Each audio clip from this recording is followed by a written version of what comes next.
सल्लल्लाहु अलैहि या रसूल अल्लाह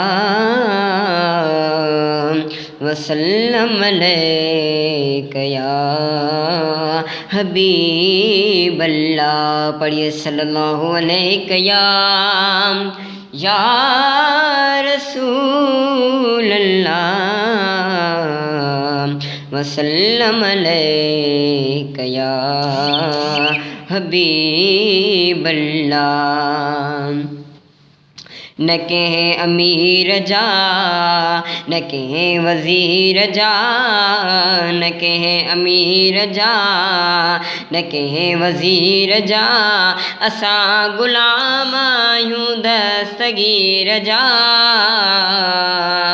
न कहें अमीर जा न कहें वज़ीर जा, ओ असां ग़ुलाम आहियूं दस्तगीर जा। सॾे ॾिस यार तूं ऐं दिलि सां पुकार तूं, सॾे ॾिस यार तूं ऐं दिलि सां पुकार तूं, पुॼी वेंदो पलक में पीरनि जो पीरवा। न कहें अमीर जा न कहें वज़ीर जा, न कहें अमीर जा न कहें वज़ीर जा, ओ असां ग़ुलाम आहियूं दस्तगीर जा।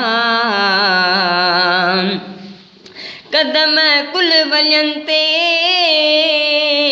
आदा हिन जवान जो, जेते आहे सायो सुहिणा मदनी महिरबान जो। कदम कुल वलियनि ते आदा हिन जवान जो, जेते आहे सायो सुहिणा मदनी महिरबान जो। त पोइ को गम न कर मिठा वहम न कर,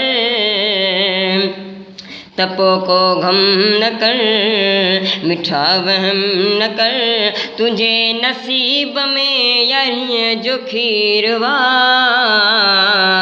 न कहें अमीर जा न कहें वज़ीर जा, न कहें अमीर जा न कहें वज़ीर जा, असां ग़ुलाम आहियूं दस्तगीर जा।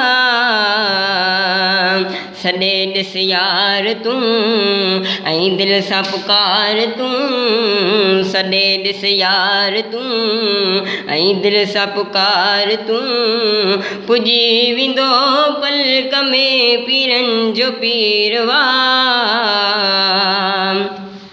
रखियो जे इश्क उन सां तंहिंजो बेड़ो पारवा, रखियो जे इश्क उन सां तंहिंजो बेड़ो पारवा।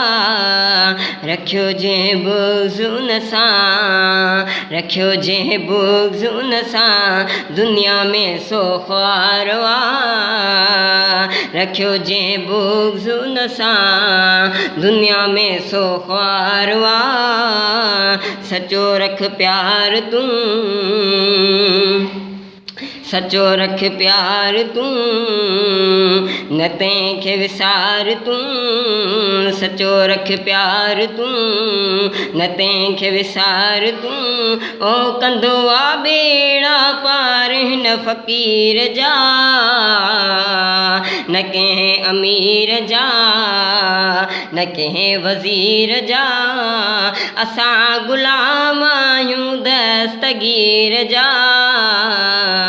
सॾे ॾिस यार तूं ऐं दिलि सां पुकार तूं, पुॼी वेंदो पलक में पीरनि जो पीरवा। रखी इश्क अफ़ज़ल यारी कंदो कर, रखी इश्क अफ़ज़ल यारी कंदो कर, ज़िक्र मुर्शिदनि जो पियो हर वारे कंदो कर, ज़िक्र मुर्शिदनि जो पियो हर वारे कंदो कर। करम आतो मथां विसारी तूं मतां करम आतो मथां विसारी तूं मतां सदा पढ़ पियो तराना हिन अमीर जा सदा पढ़ पियो तराना हिन अमीर जा न कंहिं वज़ीर जा न कंहिं अमीर जा न कंहिं अमीर जा न कंहिं वज़ीर जा असां ग़ुलाम आहियूं दस्तगीर जा।